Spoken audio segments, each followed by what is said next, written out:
Tamang kaalaman, tungo sa malayang kaisipan. Ako po si Ferdy Isleta. Ang kultura ay susi sa kadakilaan. Ako po si Annie Luis. Isang oras lang ang kailangan. Ako po si Renena Peñas. At ito ang Padayon Presents the NCCA Hour. Sulong na!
Padayon, the NCCA Hour. Sulong na!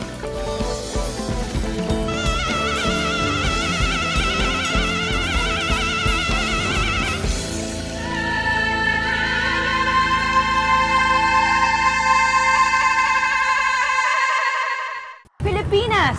Tunay na perlas ng silanganan na patuloy na nagniningning, hatid ng kinang ng kanyang kultura. Mapatimog man hanggang sa pinakahilagang bahagi ng ating bayan, mayroong kahusayang matutuklasan sa ating kalinangan. Samahan kami sa pagtatapos ng ikalawang yugto ng ating paglalakbay at pagtuklas sa mga bagay na sumasalamin di lamang sa ganda ng ating bayan, kundi pati na rin sa lakas ng ating lahi. Dito lang sa Sagisag Kultura sa PTV.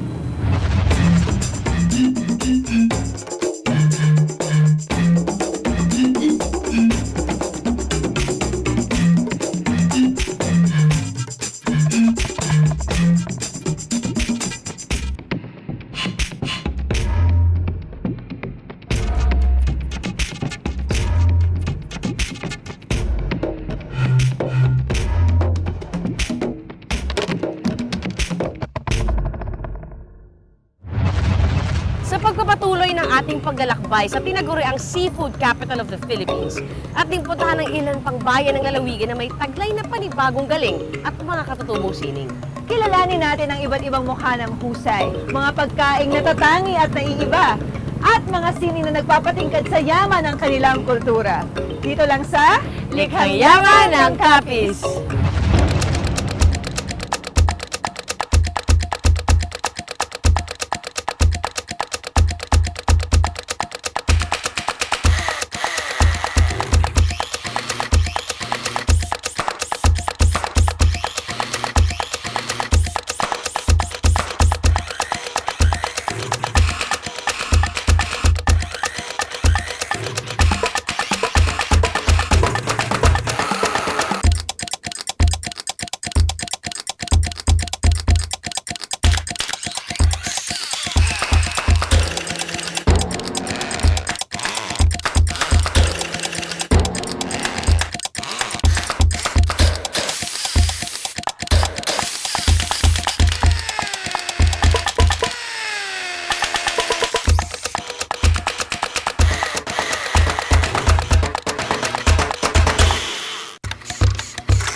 Matapos ang ating heritage walk dito sa lungsod, ay narito naman tayo ngayon sa Palinag Greenbelt Eco Park para sa isang river tour. Meron kasi kaming river tours dito at doon sa river tours na yon, meron tayong mga seafood na doon kinukultures. Ngayon, dahil po nais namin na magkaroon ng ecological balance sa ilog, iniingatan natin yung environment at saka yung ecology doon sa ilog. Ang Palinag Greenbelt Eco Park po ay offshoot ng resource rehabilitation effort ng Rojas City Government under the Coastal Resource Management Program of the City Agriculture Office. And this was actually adjudged last year National Grand Winner for Best Practices in Community-Based Responsible Tourism. This provided alternative livelihood for fisher folks whose illegal structures were removed from this river. Dito po sa Palinag Greenbelt Eco Park, makikita po yung 3,000 grouper cages and where the Lapu-Lapu King lives. We have 70 species of fish and shellfishes found here, and they have counted about 34 shoreline birds. It's part of the biodiversity in this eco park with 3 ecosystems. So we have the river ecosystem, the mangroves, and the beach ecosystem. The fisher folks are actually organized in 2006 yet, so that's about 11 years. But this eco park has operated for 7 years now. The services that evolve include the river tours in Cabana. We also have the display of the different fishing gears here. We have resource interpretation lectures for the ecosystems and community participation for mangrove planting and also garbage collection. Which are usually participated by different schools and civic organizations.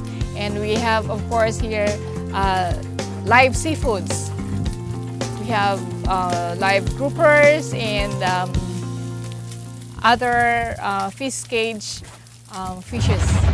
Sa bawat probinsya sa amang lalawigan sa ating bansa, hindi mawawala ang mga tradisyonal na pagmamasahe o kadalasang tinatawag nating hilot. Tara, tignan natin kung ano ang naiiba sa paghihilot ng mga kapisnon.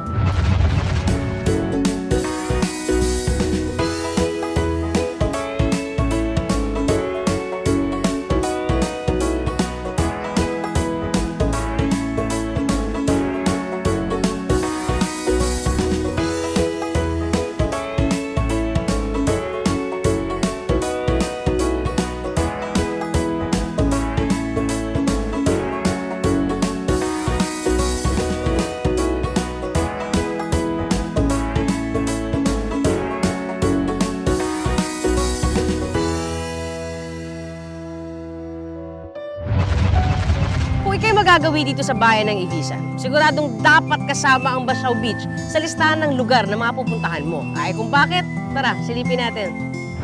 Ang Ibisan po ay siya yung pinakamaliit na munisipyo dito sa Capiz.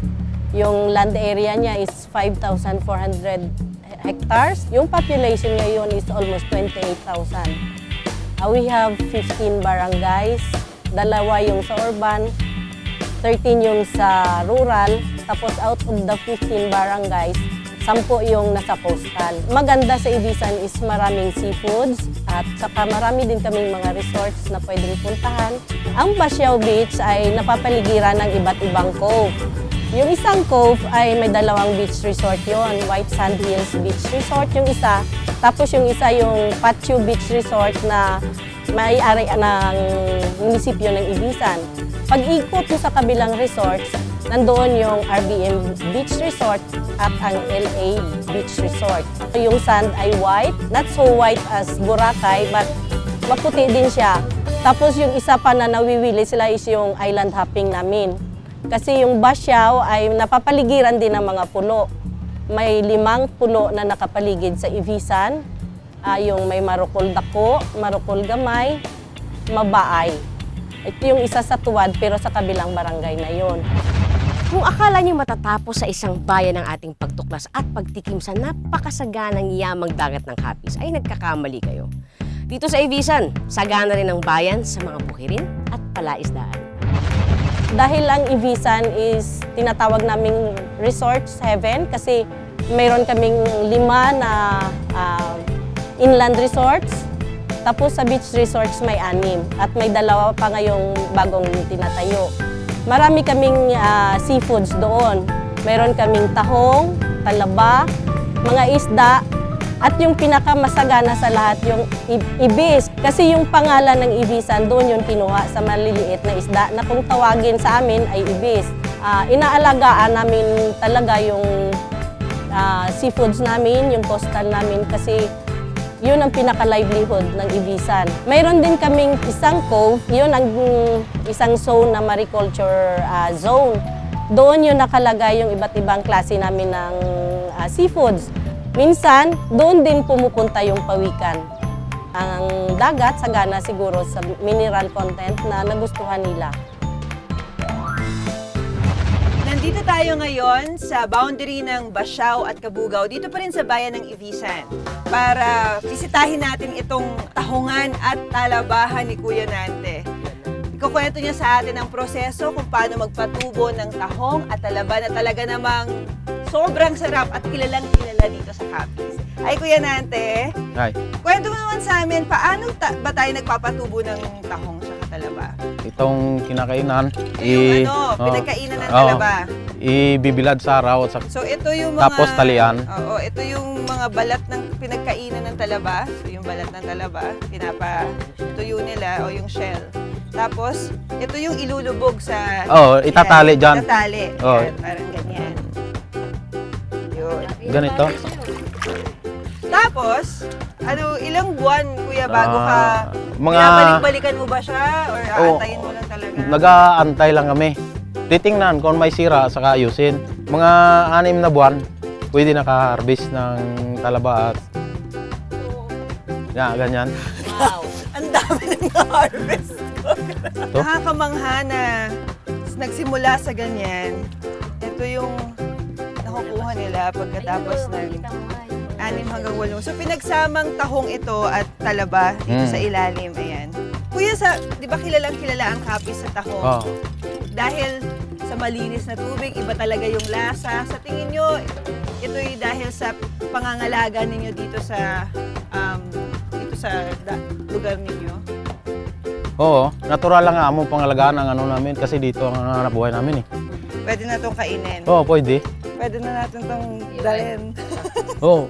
Ganoon din pala sa dagat na ito, ginagamit natin yung mga nakain ng shell ng nakain ng talaba. Yun din, kumbaga talagang cycle of life na walang sayang, walang itatapon. Umiikot ang kumbaga, buhay. dapat lang tayo, especially matuto talaga tayo kung paano natin gagamitin yung mga akala natin ay basura na.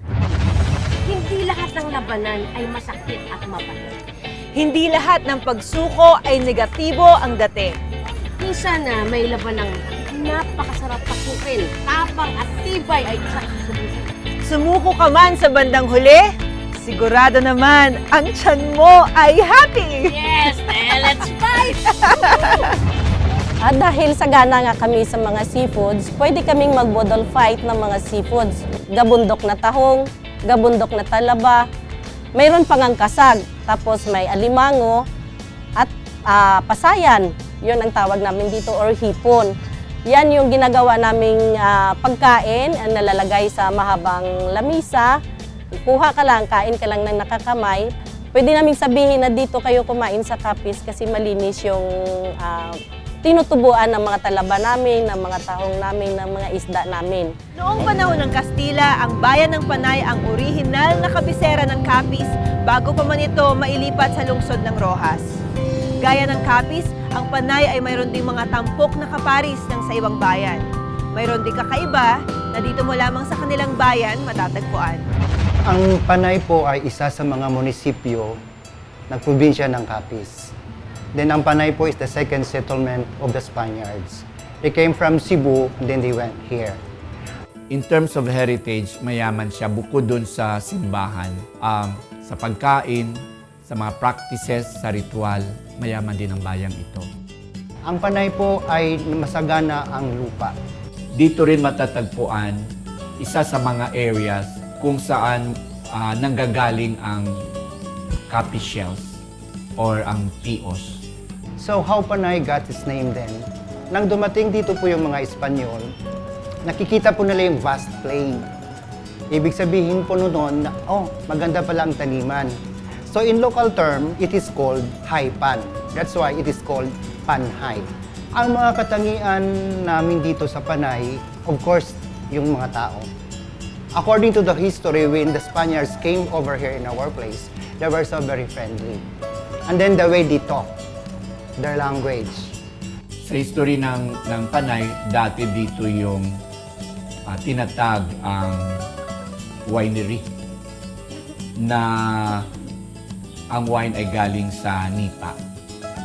Yan ang reason kung bakit nakarating dito ang pamilya Rojas. We have also here a product na Nipa ang tawag, yung ginagawang bubong. It is a multi-business here at Panay. At saka doon nanggagaling ang isang ingredient ng puso.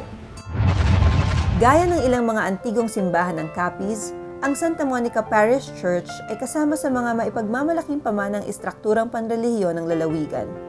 Ngunit may isang tampok ang simbahang ito na nagdaragdag ng espesyal na katangian. Yung Santa Monica Church. Santa Monica Church was built in 1772. And then nagkaroon po ng heavy damage because of the typhoon. So under the order of Father Jose Veloso, siya po ay sinabihan na mag-repair ng simbahan in the year 1884. Why Santa Monica is one of the popular churches here in the Philippines? One reason because of its historical value. Number 2 is the architecture. And number 3, of course, this is the house of God. Tinatawag namin the heritage capital of the province of Capiz ay ang bayan ng Panay. Dito matatagpuan ang pinakamalaking Catholic bell sa buong Asia. Tinatawag na Dakong Lingganay. That bell was built in 1879 under also again of Father Jose Veloso. It was casted by 70 sacks of coins and then it weighs 10.4 tons. The component of the bell is made of bronze and silver. Nagbibigay yung mga tao para magawa yung bell na yan. So those coins were donated by the townsfolk. Isa sa mga lokal na pagkain dito sa bayan ng Panay ay ang tinatawag nilang puso. Kasama natin ngayon si Ate Regina Barrio at si Sir Idel del Carmen, ang Tourism Officer ng Panay, upang ituro sa atin kung paano niluluto ang espesyal na pagkain ito. Ano ba ang puso? Yun muna ang ano. Pirisamon, ma'am. Dito po daw sa amin sa Panay, Ang puso, malakit. ang niluluto po daw niyan ay yung katas ng nipa. Yung unang katas ng nipa, yun ang hina-harvest. Ito yung malagkit na bigas, ito yung niluluto siya sa tuba, sa katas ng nipa. Ito anong lasa niya? Ito naman, Matamis. So hindi ito yung sukang tuba. Hindi. Talagang nipa juice talaga siya. Nipa juice talaga siya. Gagawa daw po tayo ng ganito. Oo, okay. Ito yung parang pinakabahay niya.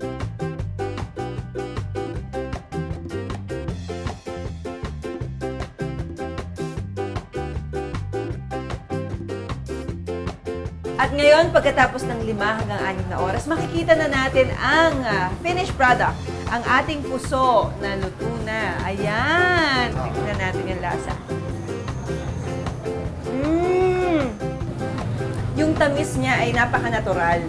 Hindi talaga, hindi siya parang asukal na nakakaumay. Dapat niyo pong matikman itong puso, napakasarap at talaga namang masasabi kong isa sa mga Sagisag Kultura ng Panay. Dito sa munisipyo ng Cuartero, hindi man kasing rami ng magagandang tanawin gaya ng ibang bayan ang kanilang mga likas na yamang tampok, ay tunay namang mayaman ang kanilang lokal na kultura. Dahil sa kanilang pakikiisa at pagtutulungan, napagtagumpayan nila at nailabas ang tunay na lakas ng kulturang Cuartero. We are very fortunate that we have the Eco Park na kung saan may venue kami. Ipakita namin yung mga tradisyon namin, yung heritage ng Cuartero. Binigyan kami ng opportunity ng Eco Park na ma-showcase namin sa mga grupo na gustong makita na maipamalas namin sa inyo yung aming kultura. So dito lang, malapit lang, 3 kilometers away from the town center. And we are very thankful that the provincial government is doing improvements on the Eco Park para maipatuloy yung kung ano yung nasimula na dito for the past years. Gaya na ng ibang bayan dito sa lalawigan ng Capiz, ang kwartero ay mayroon ding lokal na mga pagkaing tunay na kanilang sarili. Umpisahan natin sa kanilang orihinal na bersyon ng tinolang baboy na kung kanilang tawagin ay lauya. Kung sa ibang lugar, yung tinulang baboy nila, yung puchero nila, yung sahog nila is saging at saka repolyo. Dito sa amin, we usually have the tinolang baboy with the ubod ng niyog. So, yung ubod ng niyog, at we usually prefer yung ubod ng buri kasi mapait-pait yun. Makukuha yung taba ng baboy pag yun yung ihalo, yung sahog ng para sa tinolang baboy. We usually incorporate lauya in every celebration that we have.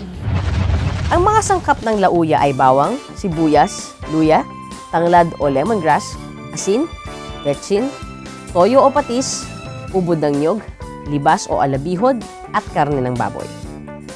Simpleng-simple lang ang pagluto ng lauya. Ihalo lamang lahat ng sangkap sa kaldero.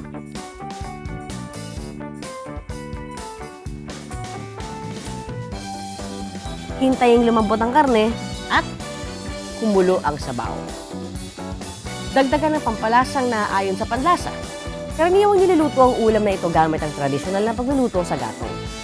Habang tumatagal ang oras ng pagluluto, mas lalong nanunuot ang sarap ng bawat sangkap. Ang kakanin ay karaniwang paboritong pagkain sa mga bayan ng Capiz. Magkakapareho man ang mga sangkap at pamamaraan ng pagluluto, ay mayroon pa ring pagkakaiba pagdating sa estilo. Gaya ng isang kakanin kung tawagin ay inday-inday. Matatagpuan din ito sa bayan ng Capiz, pero dito sa kwartero, kilalang espesyal na inday-inday ni Lola Bernarda Alibango, na 5 dekada na sa pagluto ng popular na merienda nito. Sa kasalukuyan ay 84 na siya. Ang sangkap ng inday-inday ay binubuo ng malagkit, niyog, kalamay na pula. Sa kumukulong tubig, ilagay ang mga binilog na giniling na malagkit. Tanggalin ang mga ito kapag luto na at itabi. Sa parehong tubig ay ilagay ang kinayod na niyog. Lagyan ng asukal pagkatapos ay ihalo ang natitirang sangkap ng mga kalamay.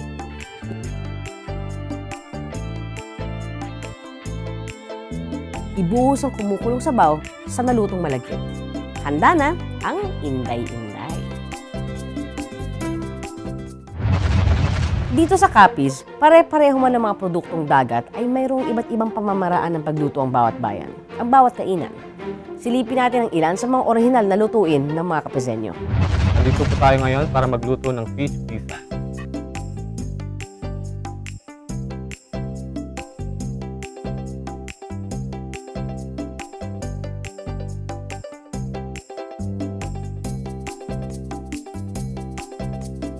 Init po tayo ng mantika.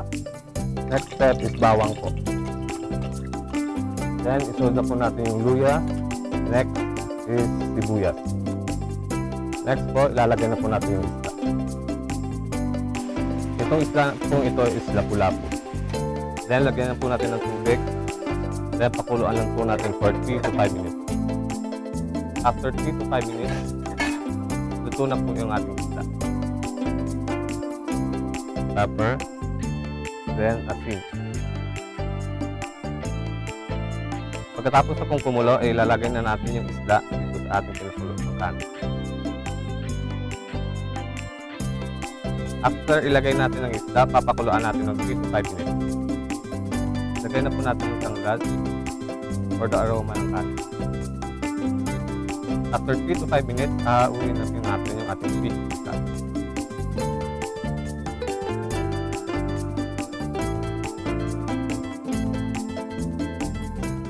Mula sa pagkain ay dumako naman tayo sa kanilang mga sining. Ating kilalanin ang mga artista at manlilikha ng bayan. Ako'y kailungan nangin katulad, subong isang pispis. Dili makalupad kayang pakpak linatom singkalsong kasakit. Nalaya sa kaga sa duta na taktak ang kailong pispis. Kayang kabangdanan sinilab sang gugma ang tagipuson. Sang iya pagtingpasaw nakibut ang karabaw, pumos nga ang sapat, ang ubog nagwawaw, gilayon tumindog, kag tumingkaaw, suluan nakita, ang lago sa kahon. Si Lloyd de Velos ay isa sa mga namamayagpag na pintor sa lalawigan ng Capiz. Bata pa lamang siya ay mahilig na siyang magpinta. Paborito niyang iguhit at ipinta ang mga tema o paksang patungkol sa politika, mga tanawin at mga makatotohanang larawan ng buhay at mga tao. Bukod sa karaniwang kagamitan o teknik sa pagpipinta, gumagamit rin si Lloyd ng lupa na siyang patunay sa kanyang pagiging malikhain at paggamit ng inobasyon sa kanyang scene. Nanalo si Lloyd ng silver medal sa Patimpalak na Kakayahan 2014 at kasalukuyang isa sa mga popular na visual artist sa lalawigan ng Capiz. Sa tulong ng lokal na pamahalaan ay nagkaroon ng oportunidad si Lloyd na ipamalas ang kanyang talento, lalo na sa kabila ng kanyang pisikal na pagsubok. Bukod sa pagpipinta, kilala rin si Lloyd de Velos sa pagsayaw, isang patunay na ano pa man ang kondisyong pisikal ng isang tao, basta nagsisikap at may pagmamahal sa kanyang biyayang talento, ay maaari niyang marating ang anumang katayuan sa buhay kung nanaisin.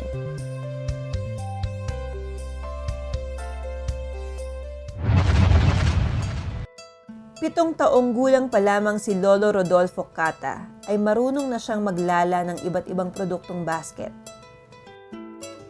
Ilan sa kanyang karaniwang nilalala ay mga pugaran para sa itlog ng mga manok, bakag o lalagyan ng bigas o labahan. Mayroon din siyang pamugwan o kulungan ng sisiw, tabig o lalagyan ng abono o palay,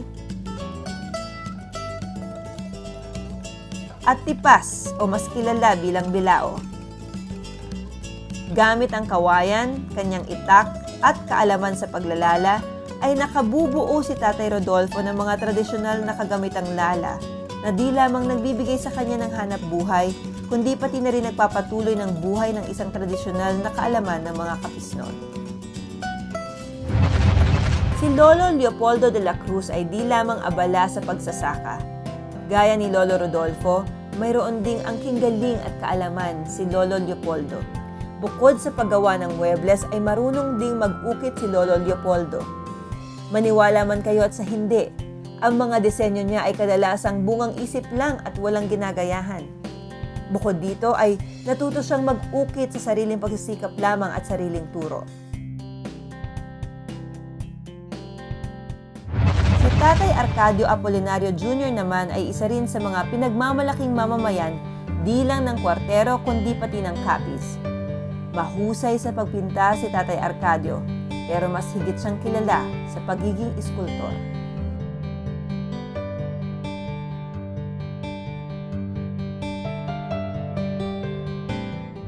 Gaya ng lahat ng bayan at lungsod sa lalawigan ng Capiz, ay mayroong sariling pagdiriwang ang bayan ng kwartero.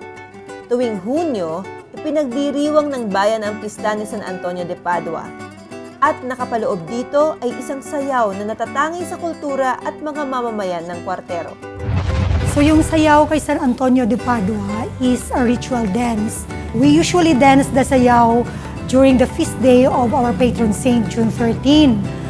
But aside from that, we also dance the sayaw kung meron kaming mga activities or meron kaming dapat pasalamatan yung bayan namin. It is danced by 24 girls. Through the years, the song of the sayaw evolved. So dati, china-chant nila yung Latin version and we evolved into something na pina-orchestra namin. During the fiesta of San Antonio de Padua, we start it off usually with a procession. With the patron saint, sumusunod sa kanyang likod yung isang karo that gathers the food na ino-offer ng mga tao as a sign of their thanksgiving to God through the intercession of San Antonio de Padua.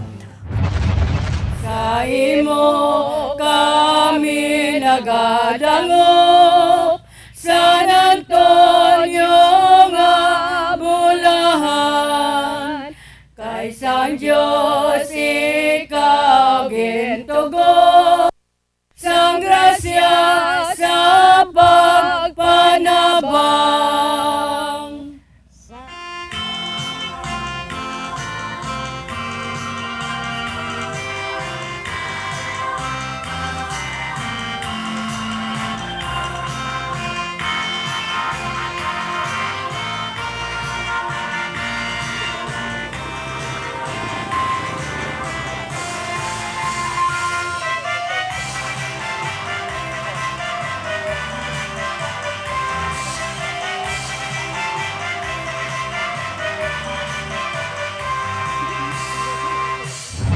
Sa lahat-lahat ng produkto ng Capiz ay tiyak ito ang pinakabida.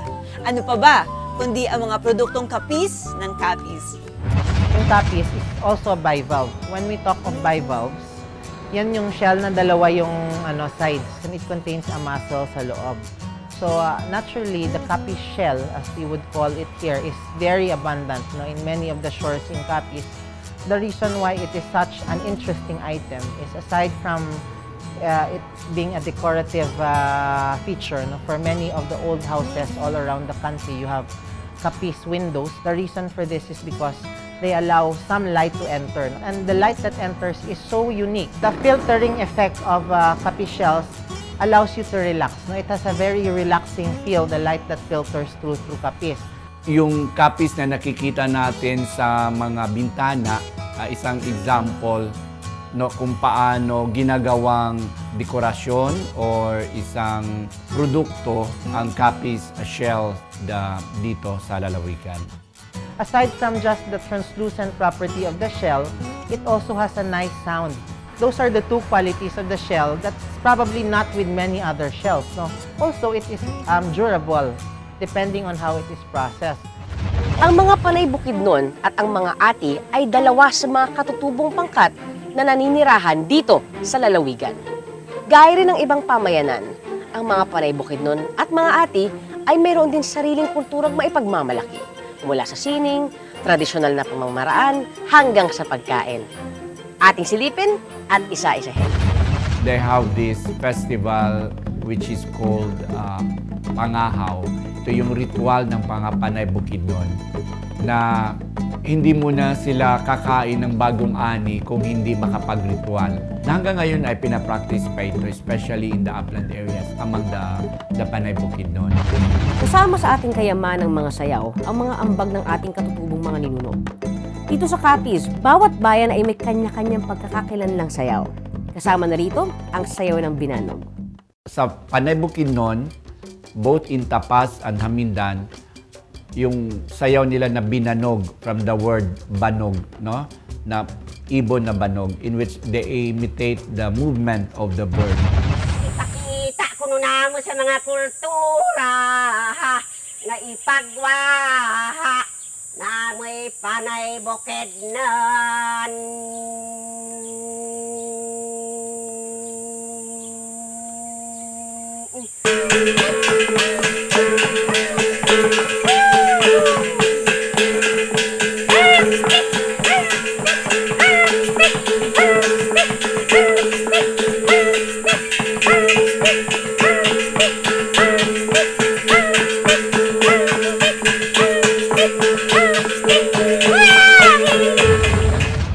Hindi rin mawawala ang mga katutubong himig.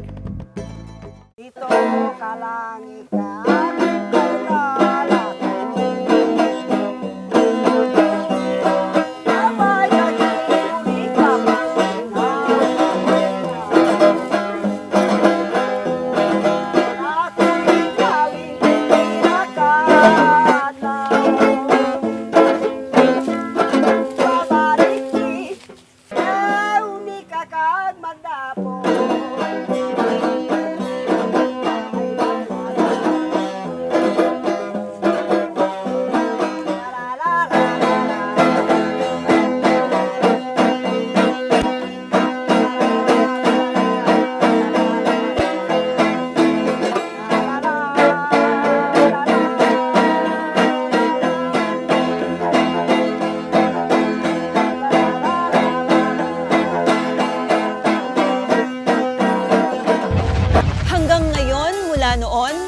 bahagi na ng kulturang Capiz noon ang pagsayaw.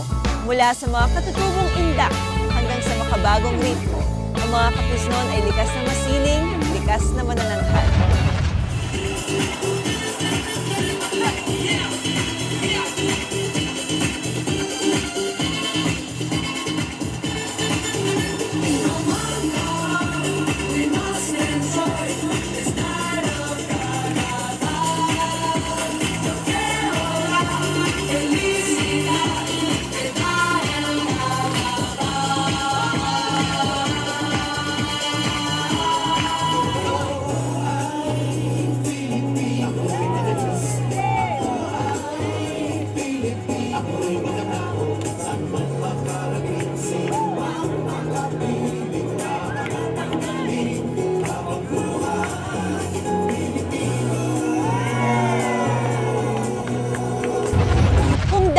Lawak ng katutubong awitin at sayaw ang pag-uusapan, dito sa Capiz, halos lahat ng bayan ay may kanya-kanyang ambag sa larangan ng sining pangmusika at sayaw na nagpapayaman di lamang sa kulturang Capiz noon, kundi pati na rin sa kulturang Filipino.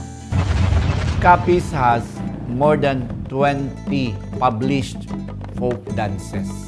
And this is recognized by the Department of Education and the Cultural Center of the Philippines. Ang pinaka-popular na sayaw ay tinulabong, from the word tulabong or hiron. At ito'y nagmula sa barangay Luktugan ng Rojas City.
Ang pag-uusapan ay tiyak na isa ang lalawigang ito na mangunguna sa listahan mula sa mga pagdiriwang at mayamang tradisyon ng kanyang iba't ibang bayan, makukulay at malikhang mga sining. Mga lugar na sumasalamin sa masagana at natatanging kalinangan ng lalawigan, hanggang sa mga mamamayan na nagbibigay respeto at pagkilala sa galing ng mga Capiz noon. Ito ang Likhang Yaman ng Capiz!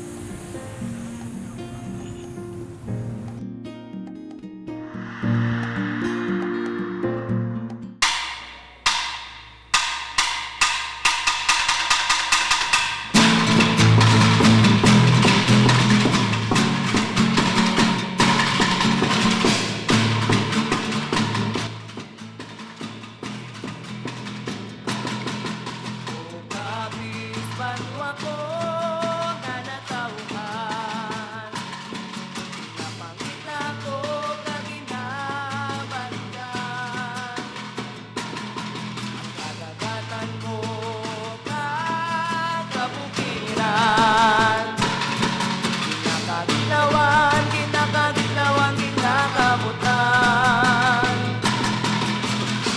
Malinaw sa maamuok na katulugon. Abot hindi magpabiling naglambukanon. Uswag Capiz, uswag masanag kapwas ng lang. Sa pagupong nyarang magtinan. O Capiz, banwa ko kanatauhan. Pinapangita ko kaginabalikan. Ang kagagatan mo at kabukiran. Kinakadidlawang kinakamutan.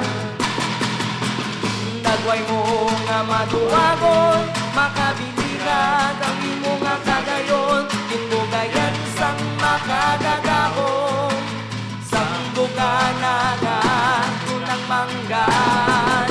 Inspirasyon ka sa akong kaminaw, ang kasubon sila yung magaumpaw. Iskan diin pa ko makalampot sa imo sa pagsagihapon magadangon. Capiz, banwa ko kanatauhan. Pinapangita ko kaginabalikan. Ang kadagatan mo at kabukiran. Kinakadilawang kinakamutan. O Capiz, banwa ko kanatauhan. Ikaw lamang ang akon nga narulutan. Sa mga pangligan sang panahon. Balakaw ka sa kabuhi nga matinuwagon. O Capiz, banwa ko kanatauhan. Matingko ka sa kauswagan. Bukos nga kalibutan, ikaw kilala ko. O Capiz, uswag, biton ka nga pagatang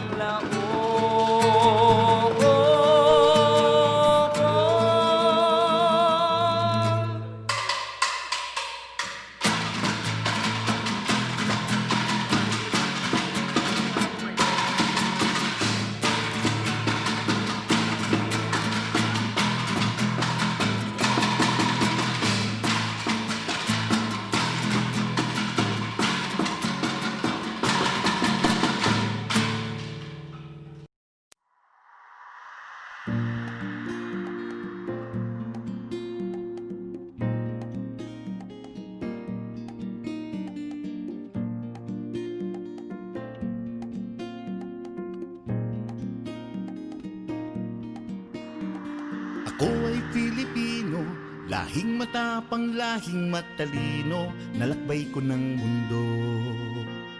Walang unos o bagyo sa aki gugupo, lahi ng matatag. Ako ay Filipino. Ako ay Filipino. Ako'y makajos. Ako ay Filipino. Ako'y makatao, saan man makarating, sino mang makapiling. Aangat ang galing habang buhay Filipino.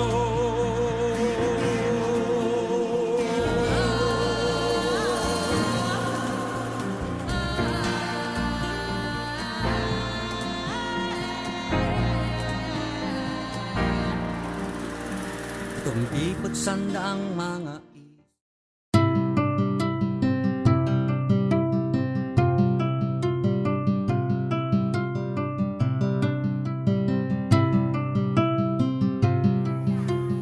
In humble huts all across the archipelago, important work is taking place. It is the work of teachers and students coming together to preserve tradition, blending the ancient knowledge with engaging teaching methods, enlivening for a younger audience the ways of the past, or simply bringing communities together to judge what is valuable, what must be taken on the journey forward. In this season of Dayaw, we visit the schools of living traditions to listen to the voices of those who have made it their mission to preserve cultures, to see in the eyes of the young a world that they will gladly inherit, preserve, and pass on. This is what it means to be sisidlan, a bearer of culture, a school for living traditions.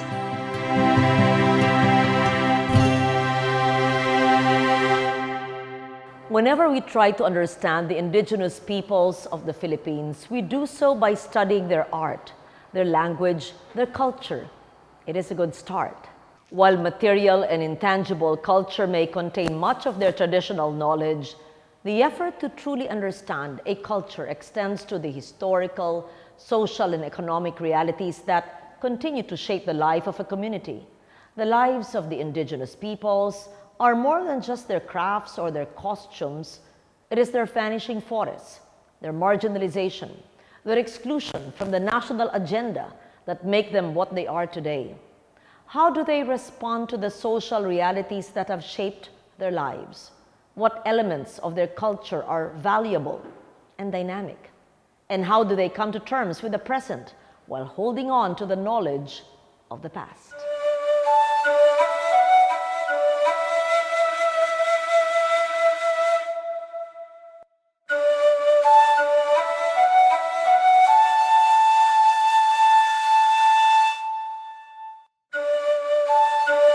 The Ati or Aita are considered the original dwellers of the Philippines. Nomadic hunter-gatherers who have stored vast knowledge about the environment. They are found in almost all areas of the archipelago.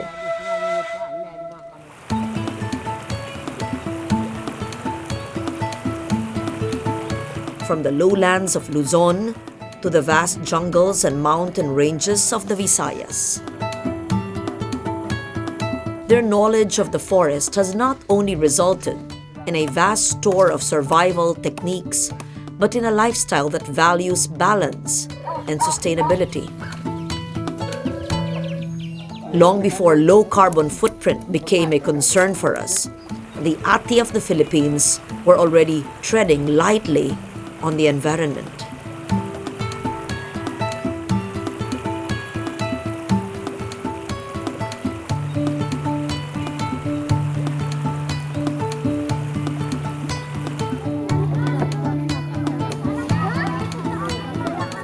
Pangabuhian namon dire simple lang.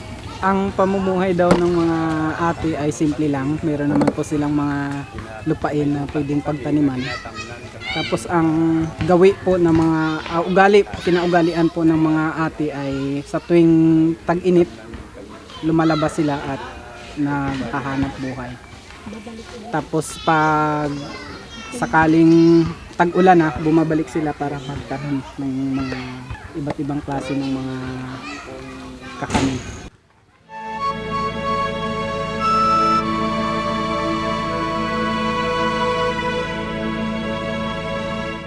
One of the most enduring legends, and perhaps one of the most telling, concerns the barter of Panay Island. Though mythical at best, the legend tells of 10 Malayan datus and their clans feeling the cruelty of a despot king.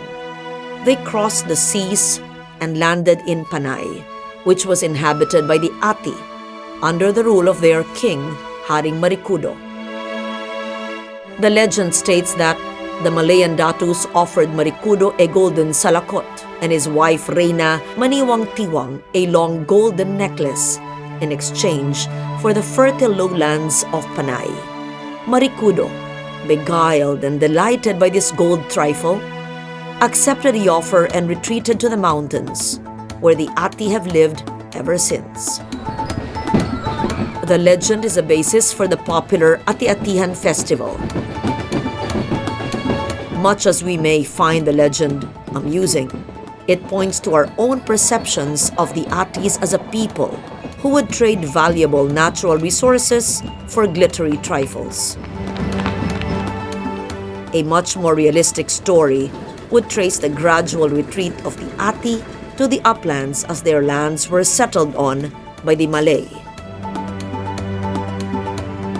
Thus, the historical narrative is changed.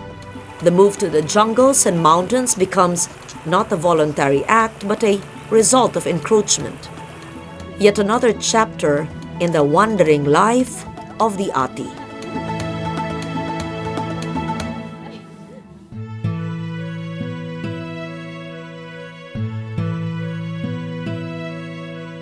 In Negros Occidental, in a settlement ironically named after the Ati king who traded land for gold, an Ati community has grown and thrived.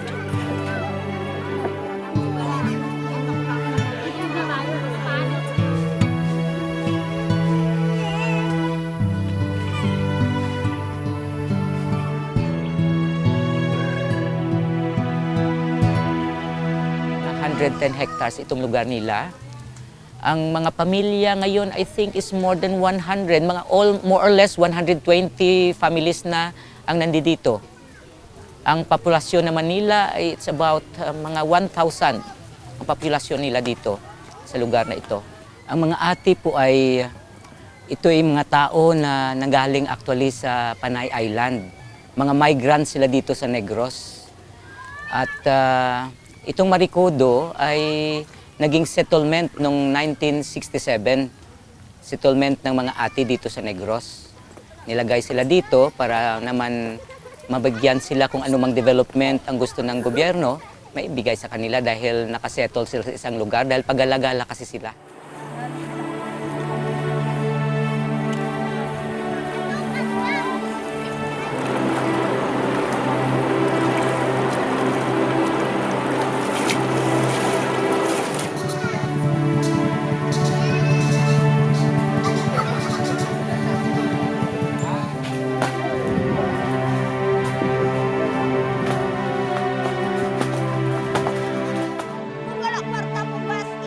Noon, mga tao dito, halos hindi nakatapos ng pag-aaral. Kunti lang sa kanila nakapag-aral, hanggang elementary lang. Pero nung mga 1990s na, pumasok kami dito, 1992 actually. So nag-start kami magtulong sa kanila kung ano yung tulong na kailangan nila. Noong 1992 ay nakapunta kami dito. Yung community ko kasi, isang religious organization siya, lay community doon sa Binalbagan na composed of mga professionals. May mga doctors kami, may mga nurses. Kaya pumunta sila dito para magtulong. Isang araw actually may isang need na sinabi yung mga Ati, yung pangangailangan nila ng edukasyon. So doon nag-start. Tumulong kami sa mga scholarship program dito mula elementary hanggang college. So actually, ang unang nakatapos dito ay education student na ngayon nagtuturo sa daycare.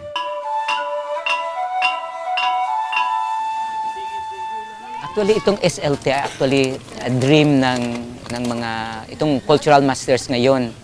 In fact, itong local coordinating team kasama kong dalawa ay sila yung, kahit wala ako dito, sila yung nandito. So, talagang dream nila itong SLT. So nung December 2015, tinawagan ako ng NCCA na maghanap ng isang community na pwede mag-pilot ng SLT. Yung pilot project na pag iniwan na ng NCCA, talagang sustainable na siya, masustain na siya.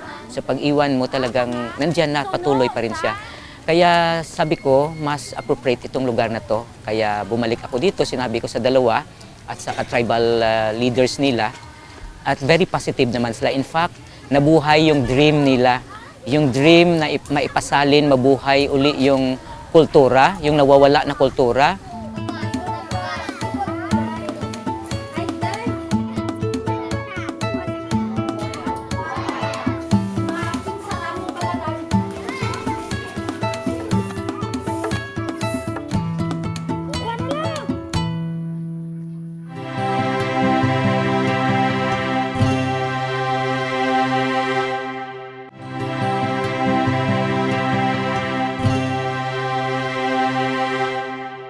In the School of Living Traditions in Maricudo Settlement, cultural workers have discovered the principles that have guided the Ati society and ensured the survival of a people.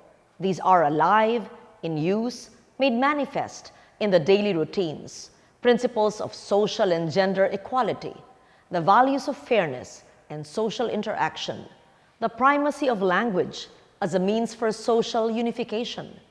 Things we are only starting to value today, the Ati have known for ages.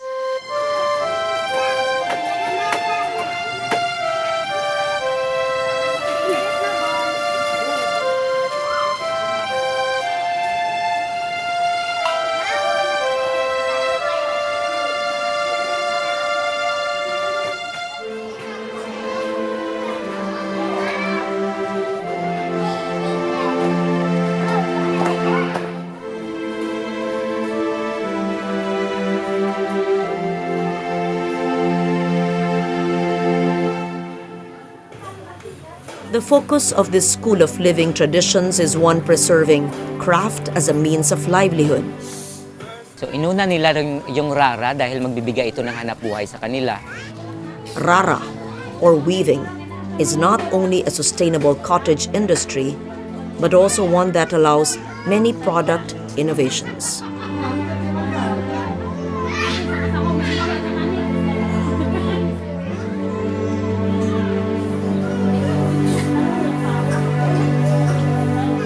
While there is a steady supply of material goods that come out of this school, its other important focus is on preservation of the intangible heritage of the Ati.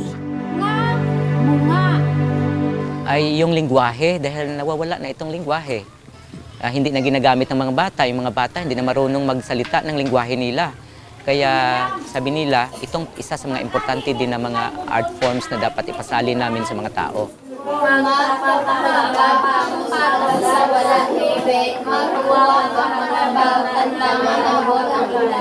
Para maipatuloy ang kanilang kultura, una-una, dapat ang lingwahe nila ay dapat ituro. Ang DepEd naman, actually ay may mandate sila ngayon on establishing indigenous people's education sa mga IP areas. Pero mahirap din kasi ito dahil dapat may isang teacher na IP talaga. Dahil pag hindi ka kasi IP, tuturo ka doon, paano maturo yung lingwahe? Hindi ka naman marunong. Na kahit naman hindi lisensyado ang isang teacher, kung IP naman, marunong yan ng lingwahe, dapat paturuin na yan. Kahit sa lingwahe na lang. No? Dapat may sistema din sila na sa paggawa ng curriculum na talagang mapabilis ito. Kaya para sa akin, ang School of Living Tradition ay isang genuine na IP education na talagang maipasalin itong lingwahe. Kaya dapat lahat ng mga IP, mga School of Living Tradition ay hindi mamawala itong lingwahe na ito dahil importante ito para sa isang kultura na nawawala na. Ang pangarap po namin ay, itong SLT po namin ay sana ipagpatuloy namin tapos madagdagan pa to. Kasi po yung pinapangarap pa po namin SLT at saka yung little showroom po namin. Hinihingi pa po namin sa Panginoon na mayroon kaming library at saka mayroon kaming little showroom ilagay dito. Oh,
itong sayaw nila. Sayaw dahil ito'y identity rin nila.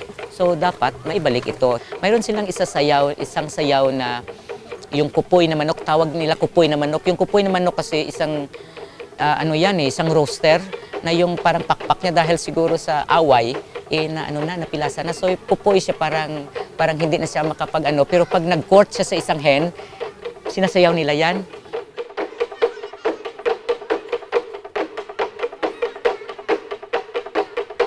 Kahapon, may pinakita sila kahapon na pumupunta sila sa mga forest. So may mga amo tawag nila sa mga monkeys. So ranso kasi yan eh. So actually, paghanap ng makakain yan.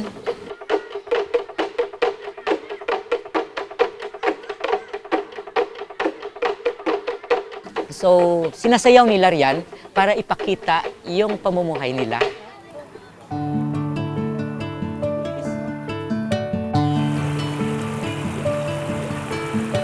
Kasi ni mo pod si Dudo ala kay ubay ko ka nigtinus kuntene.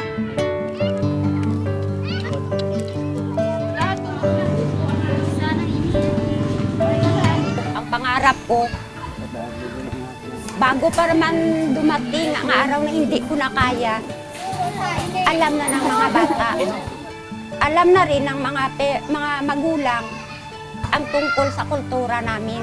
Maghuli ang tanda ko. Ang ginapana ang halo.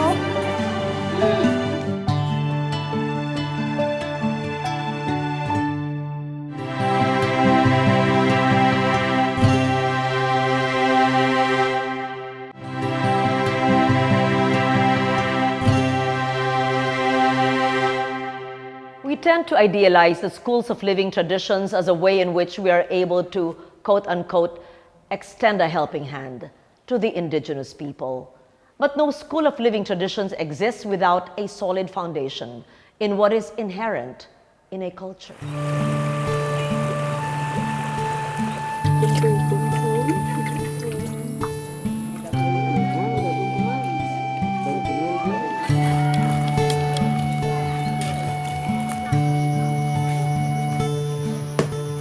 Language itself is being taught to the children because many children, hardly speak their own native language. Why? Because of the influence of television and the schools where they can speak only Tagalog or English or Cebuano or Ilocano. In Negros Occidental, there are atis, elder ati, who teach their children the language of the ati because otherwise this will be forgotten. These are some of the things that we have to really consider. Tinuturuan namin yung mga bata paano buhayin yung mga kultura namin.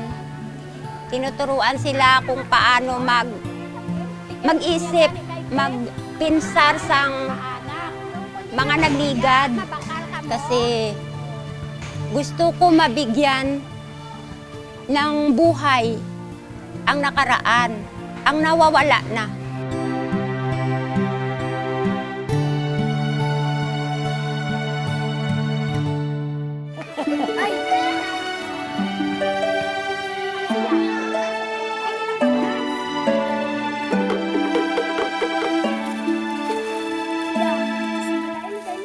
Mana, ulang, mapatay. Amo lang na yaguro ang kabuhay ko. Gahando man ko nga maiwan ang kabuhay ko. Pero paano? Sa subong, upod lang danay sa huyok sang hangin. May nagamuno, papamanaho na lang ko para may masagod sa akon. Pag sa mga bata ko, may gahambal man, maobra na lang ko kuno sa tao.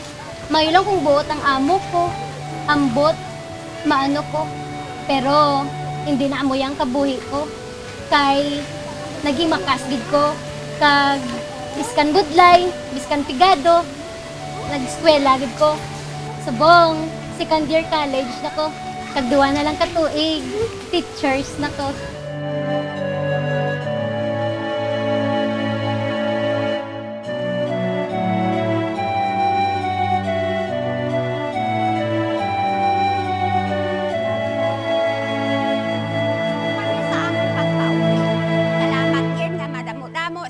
Siguro kung wala ang SLT na ito, parang mahirap na maibalik yung nawawalang kultura nila eh.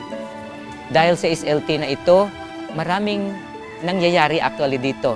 May hope sila na maging masustain nila ang buhay nila dito dahil sa SLT, dahil sa School of Living Tradition. May hope sila na talagang ang mga ate ay hindi mawawala. Ang isang maganda dito sa nakikita ko dahil mga ate na ito kasi since they are tribe, so clanis kasi sila. Clanis, may bayanihan sila. Talagang innate sa kanila yan eh, yung bayanihan system, kaya lang nawawala eventually. Pero ngayon, naibabalik itong bayanihan system na ito, Dayaw, dahil may School of Living Tradition sila. Yung kultura namin ay mawawala na, mamamatay na. So yun ang rason na nagka-interest kami na magkaroon ng SLT at nag-volunteer din kami na kami rin ang magturo para mabuhay, para hindi mawawala kahit mahirap, kahit mapagod, kahit na ano, pero nagsasacrifice kami para lang sa kultura ng mga ate.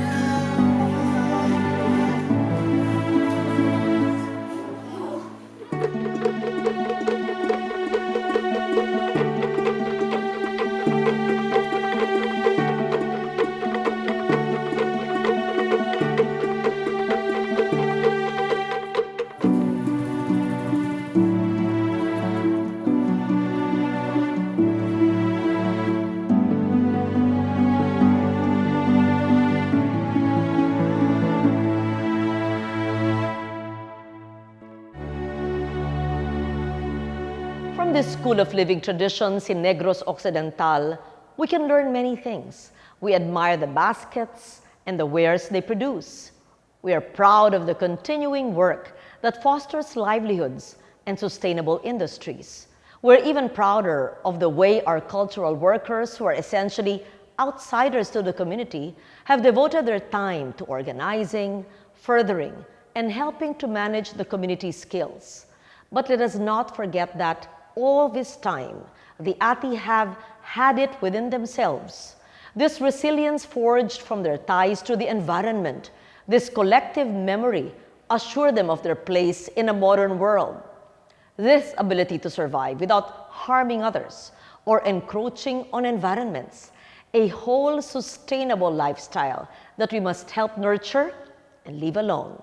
Only then will we truly understand, perhaps even benefit from, the Ati, the original bearers of Dayaw, our knowledge, our pride.